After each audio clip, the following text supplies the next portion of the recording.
বাংলাদেশে বিগত দিনে ওয়াজের নামে আলেম ওলামারা স্টেজের মধ্যে বসে অশ্লীল গান, অশ্লীল কথাবার্তা এবং অন্যের গীবত শিকায়েত নিয়ে ব্যস্ত। এরা ধর্মের নামে মানুষকে মজা দিয়া ব্যবসা করতেছে। এরা প্রকৃতপক্ষে ধর্ম প্রচার করতেছে না, এরা ধর্মের নামে ব্যবসা করতেছে। এদের মধ্যে থেকে অল্প কয়েকজনের কিছু বক্তব্য ওয়াজ মাহফিলের নামে এরা কি করে তার কিছু অংশ তুলে ধরা হলো। আপনার একটি বিষয় দেখার চেষ্টা করেন এবং বোঝার চেষ্টা করেন। তোমাকে চাই, শুধু তোমাকেই চাই, আর কিছু জীবনে পাইবা না পাই।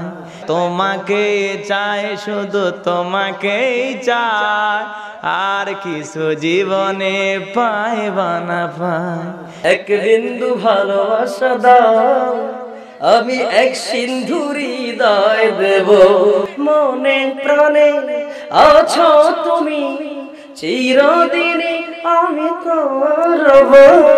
আর কতকাল বাসব আমি দুঃখের সারি গাইয়া। জন্ম গেল ঘাটে ঘাটে আমার জনম, তোমার পানে চায় আরে আমি ভাঙ্গা তরি ভাইয়া। আমি ওই সিলেটের ওই কমলার বাগান, খাইলে জুরায় হকলার পরান। সিলেটের চানা খাইলে ভাই দিন কাটে না একটি, দিন চলে না একটি, দিন কাটে না একটি, দিন চলে না একটি।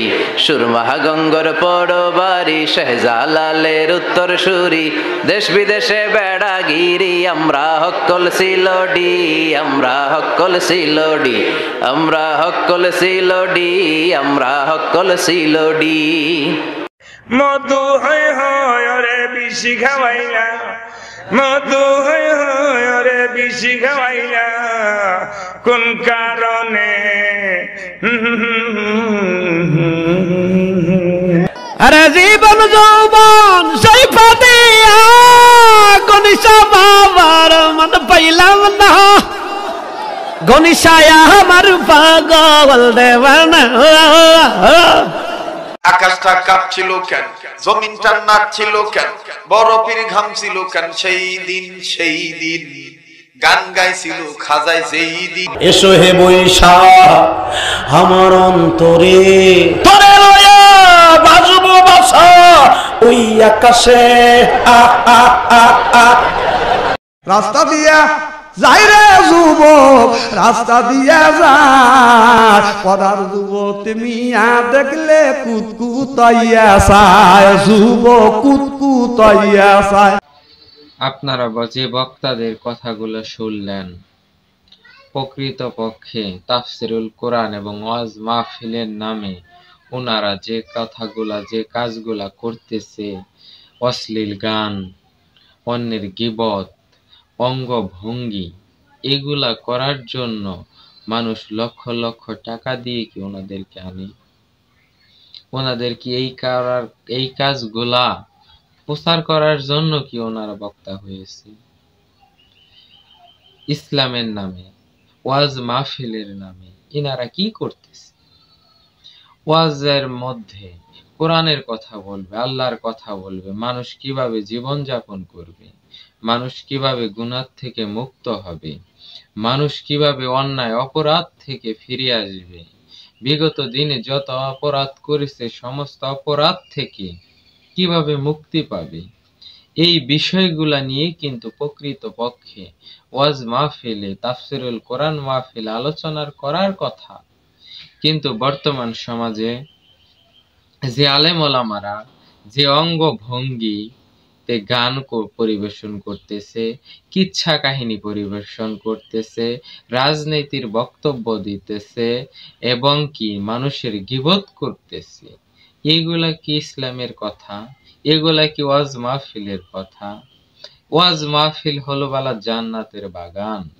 বক্তারাই বলে থাকে, যারা ওয়াজ করে তারাই বলে ওয়াজ মাহফিল জান্নাতের বাগান।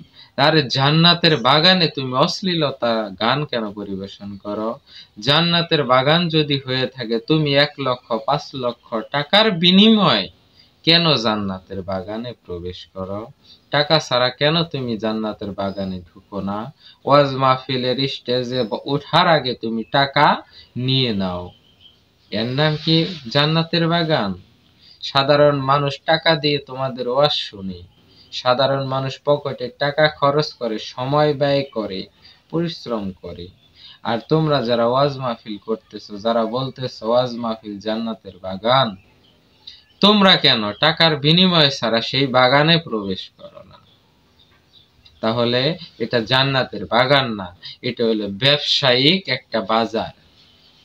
বক্তাদের জন্য ওয়াজ মাহফিল, তাফসিরুল কোরআন মাহফিল, যাই বলা হোক না কেন, এগুলা হলো একটা ব্যবসা করার বাজার।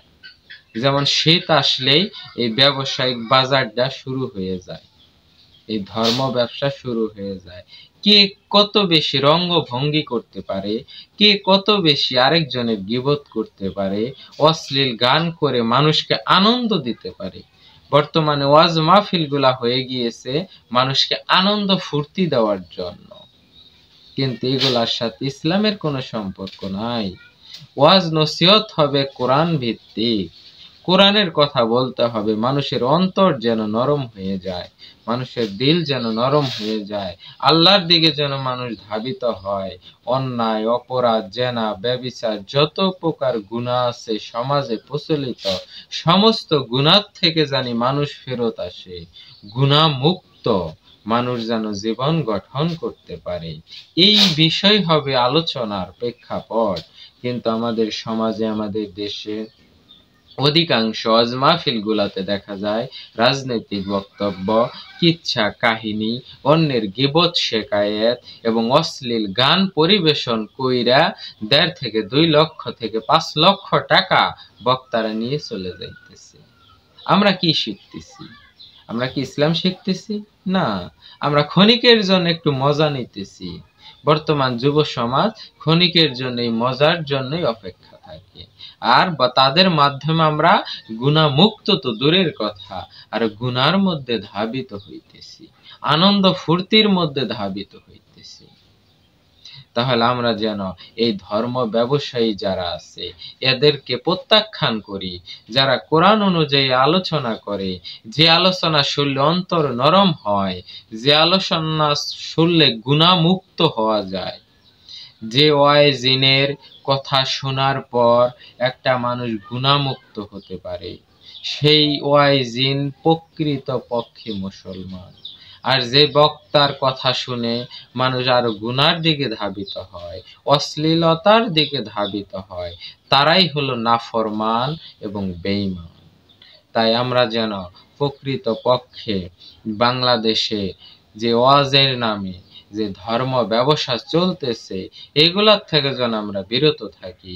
ওয়াজিন যতক্ষণ ওয়াজ করবে ধর্মের বাহিরে যেন কোনো কথা বলতে না পারে। ধর্মের বাহিরে যদি কথা বলা হয়, ওকে যেন কথা বলতে না দেওয়া হয়। কারণ কোরআনের কথা বলবে, মানুষ যেন গুনাহমুক্ত হতে পারে। এক কথায় প্রথমকার স্লোগানই হবে দিন প্রচারের মাধ্যমে মানুষ যেন গুনাহমুক্ত হতে পারে। এই বলেই আমার কথা শেষ করছি। সবাই ভালো থাকবেন। আসসালামু আলাইকুম ওয়া রাহমাতুল্লাহি ওয়া বারাকাতুহু।